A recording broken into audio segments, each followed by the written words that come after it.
चलिए जानते हैं देश दुनिया और राज्य से आने वाले काम की लेटेस्ट महत्वपूर्ण 25 बड़ी खबरें। पहली बड़ी खबर, गाजा के अस्पताल के बाद अब चर्च पर हमला, कई की मौत, हमास ने फिर इजरायल को ठहराया जिम्मेदार। पूरा विश्वास है फिर से डबल इंजन की सरकार बनाएंगे, एमपी को लोगों के नाम पीएम मोदी की चिट्ठी। प्रधानमंत्री नरेंद्र मोदी ने मध्य प्रदेश की जनता के नाम पत्र लिखा है। इस पत्र में उन्होंने बीजेपी शासनकाल में हुए विकास और जन कल्याणकारी योजनाओं का जिक्र करते हुए जनता से समर्थन मांगा है। प्रधानमंत्री ने लिखा है कि मुझे पूरा विश्वास है कि मध्य प्रदेश विधानसभा चुनाव में आप मुझ तक अपना समर्थन पहुंचाएंगे एवं इस बार डबल इंजन की सरकार बनाएंगे। कश्मीर पुलिस और एसटीएफ की बड़ी कार्रवाई, आतंकियों को दस्तावेज उपलब्ध कराने वाले 2 गिरफ्तार। जम्मू कश्मीर में आतंकियों को दस्तावेज उपलब्ध कराने वाले 2 आरोपियों को एसटीएफ और पुलिस संयुक्त ऑपरेशन चलाकर उधम सिंह नगर से गिरफ्तार किया है। कांग्रेस की सूची के लिए और करना होगा इंतजार, स्क्रीनिंग कमेटी के इस फैसले से बड़ी तारीफ। जानकारी के मुताबिक बैठक में स्क्रीनिंग कमेटी की ओर से 106 विधानसभा सीटों के लिए दिए सिंगल पैनल पर कांग्रेस नेता राहुल गांधी ने आपत्ति और सवाल उठाते हुए कहा कि इन सीटों पर क्या कोई अन्य दावेदार नहीं है,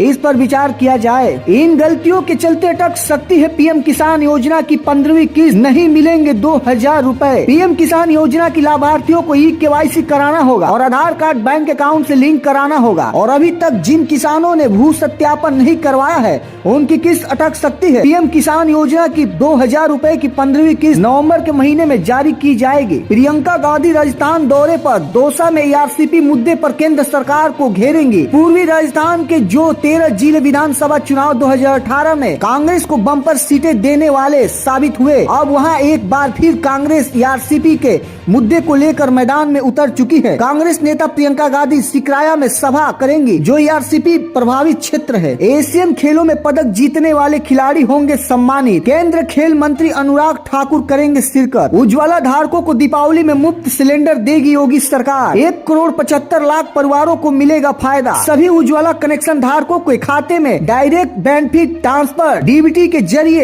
एलपीजी सिलेंडर की धनराशि ट्रांसफर की जाएगी। खाद्य एवं रसद विभाग ने इसके लिए डाटा भी तैयार कर लिया है। इस योजना की शुरुआत दीपावली के मौके पर किया जाएगा। गठबंधन में दरार, अखिलेश बोले एमपी के पूर्व मुख्यमंत्री ने रात 1 बजे तक जगाया, सुबह झुंझुना थमा दिया। सपा मुखिया व पूर्व मुख्यमंत्री अखिलेश यादव मध्य प्रदेश विधानसभा चुनाव में सीट बंटवारे को लेकर कांग्रेस से खास नाराज है। अखिलेश यादव ने कांग्रेस पर सीधा हमला बोला। उन्होंने 2 टूक कहा कि कांग्रेस अपने चिरकुट नेताओं से सपा के लिए बयानबाजी न कराए। गांजा युद्ध पर मायावती का बयान, बोली विनाशकारी साबित होगा नया युद्ध। पीएम मोदी के बयान का किया जिक्र। सपा सुप्रीमो मायावती ने गांजा युद्ध को लेकर कहा कोई भी नया युद्ध मानवता के लिए विनाशकारी साबित होगा। उन्होंने कहा कि इस मामले में भी भारत को अपना पूर्ण रवैया बनाए रखना चाहिए। उत्तर प्रदेश में डेंगू से 24 मौत, बिहार में 370 नए मामले, हर 4 में से 1 परिवार आया रोग की चपेट में। उत्तर प्रदेश में सरकारी आंकड़ों के मुताबिक अब तक डेंगू से 24 लोगों की मौत हो चुकी है। हालांकि अगर निजी अस्पतालों के डाटा को भी शामिल किया जाए तो टोल बढ़ सकता है। राज्य में डेंगू के मामलों की संख्या 13,000 से अधिक हो गई है। दिवाली छठ पर घर जाना होगा आसान, त्योहारों को लेकर रेलवे ने कसी कमर, पूर्वांचल के लिए चलेगी स्पेशल ट्रेनें। सहारा दीपावली छठ पूजा को लेकर लखनऊ, गोरखपुर, वाराणसी,